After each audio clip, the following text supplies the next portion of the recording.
After college, it's time for many grads to enter the workforce. That means cleaning up and putting on some nice clothes for all those interviews. But some say there's another bit of sprucing up that applicants need to keep in mind.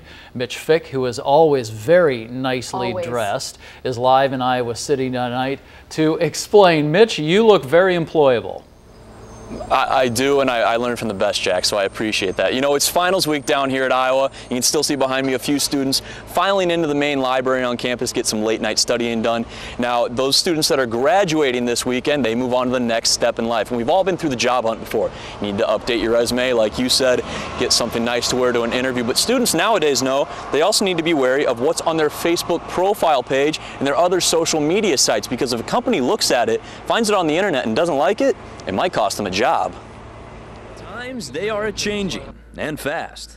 5 years ago, it might have been make sure that your email address is professional and not something crazy. Now, graduates from the University of Iowa and anyone looking for a job has to make sure their digital existence doesn't look like this. I know people that have lost jobs because of it.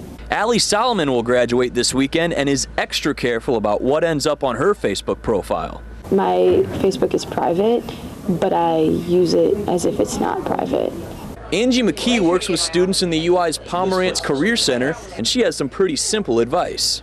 Pretend your grandma's looking at it. If you wouldn't want your grandma to see it, you don't want an employer to see it. If my parents Google me, you know, what can they see and what they would be okay with. But even though Dan Grady takes the safe route, he doesn't think someone should miss out on a job opportunity because of a bad photo op. You're kind of tagging a fine line between what makes this person qualified for a job versus something you don't like about them personally because you see a photo at a bar. Or the rule of thumb for Facebookers and Twitterers looking for that first job out of college is be smart and think before you tweet. If you're going to look ridiculous, then don't expect to be purchased.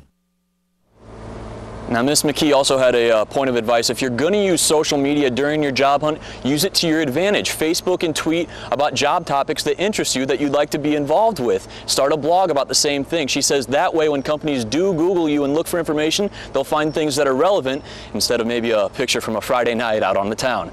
Covering the corridor in Iowa City, Mitch Fick, Fox 28 News at 9.